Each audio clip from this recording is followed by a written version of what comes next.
ஹரே கிருஷ்ணா. உபதேசாமிர்தம் பாகம் 8 பதம் 2 அதன் தொடர்ச்சி. மேலே குறிப்பிட்டது போல் தர்மஷ்ய ஹி ஆபவர்கஷ்ய நார்தோ அர்த்தா யோபகல்பதே. சமயம் என்பது விடுதலை அடைவதற்கென உள்ளதாகும், உணவை பெறுவதற்காக அல்ல. மனித சமூகம் சில சமயங்களில் மதம் என்று அழைக்கப்படும் ஏதோ ஒரு முறையை உண்டாக்குகிறது. இம்முறை பௌதீக முன்னேற்றத்தை நோக்கமாக கொண்டுள்ளது. ஆனால் அத்தகைய மதம் உண்மையான தர்மத்திலிருந்து தூர விலகி இருப்பதாகும். கடவுளின் சட்டங்களை புரிந்து கொள்வதே மதமாகும். ஏனெனில் இச்சட்டங்களை முறையாக நிறைவேற்றுவதால் முடிவில் அது ஒருவரை பௌதீக பந்தத்திலிருந்து வெளியேற்றுகின்றது. அதுவே மதத்தின் உண்மையான நோக்கமாகும். துரதிர்ஷ்டவசமாக பௌதீக நன்மைக்காகத்தான் மக்கள் மதத்தை தழுவுகின்றனர். இதற்கு காரணம் அத்தியாகாரமாகும், அதாவது அளவுக்கு அதிகமான ஆசையாகும். வாழ்வின் அடிப்படை தேவைகளுடன் திருப்தி அடைய வேண்டும் என்று உண்மையான மதம் மக்களுக்கு உபதேசிக்கிறது. நமக்கு பொருளாதார முன்னேற்றம் தேவைதான் என்றாலும் பௌதீக வாழ்வின் அடிப்படை தேவைகளை வழங்குவதற்கு மட்டுமே உண்மையான மதம் அதற்கு அனுமதிக்கின்றது. ஜீவஸ்ய தத்துவ ஜிக்ஞாசா. வாழ்வின் உண்மையான நோக்கம் பரம சத்தியத்தை பற்றிய விசாரணையில் இல்லையெனில் நம்முடைய செயற்கையான தேவைகளை திருப்திப்படுத்துவதிலேயே நமது முயற்சியை நாம் அதிகரித்து கொண்டு போவோம். ஆன்மீக சாதகன் ஒருவன் பௌதீக விஷயத்தில் உள்ள தீவிர முயற்சியை தவிர்க்க வேண்டும்.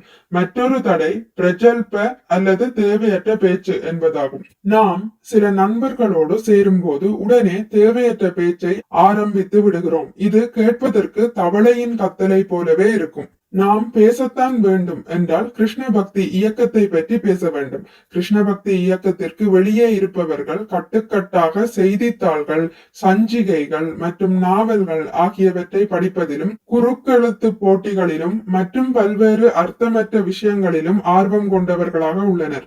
இவ்விதமாக மக்கள் விலை மதிப்பற்ற நேரத்தையும் சக்தியையும் வீணாக்குகின்றனர்.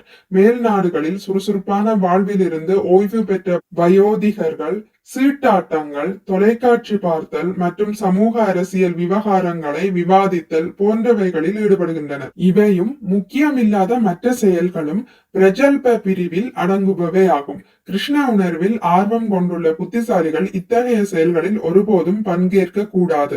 ஜனசங்க என்பது கிருஷ்ண உணர்வில் ஆர்வம் இல்லாதவர்களோடு சகவாசம் கொள்வதை குறிப்பதாகும். இத்தகைய சகவாசங்களை உறுதியாக தவிர்க்க வேண்டும். எனவே கிருஷ்ண உணர்வுள்ள பக்தர்களின் பக்த ஷனே பாஷ சகவாசத்தில் மட்டுமே வாழ வேண்டும் என்று ஸ்ரீல நரோத்தமதாச தாக்கூரர் உபதேசித்துள்ளார்.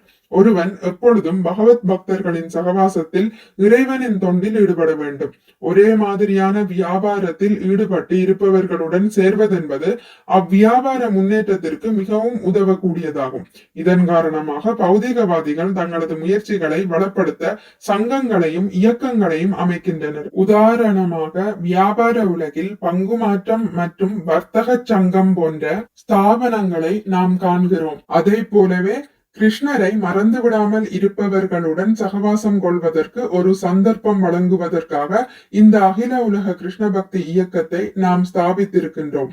நமது இஸ்கான் இயக்கத்தினால் அளிக்கப்படும் சத் சங்கம் நாளுக்கு நாள் பெருகிக் கொண்டே போகிறது. உலகின் வெவ்வேறு பகுதிகளில் உள்ள மக்களில் பலர் தங்களுள் உறங்கி கிடக்கும் கிருஷ்ண உணர்வை விழிப்புறச் செய்வதற்காக இந்த இயக்கத்தில் சேர்கின்றனர். அறிவை திரட்டுவதில் அளவுக்கு அதிகமான முயற்சியை மனக்கற்பனையாளர்கள் அல்லது வரட்டு தத்துவவாதிகள் மேற்கொள்கின்றனர் என்றும் இவர்கள் அத்தியாகார தேவைக்கு அதிகமாக சேகரித்தல் பிரிவை சேர்ந்தவர்கள் என்றும் ஸ்ரீல பக்தி சித்தாந்த சரஸ்வதி தாக்கூர் நமது அனுவிருத்தி வியாக்கியானத்தில் கூறுகிறார்.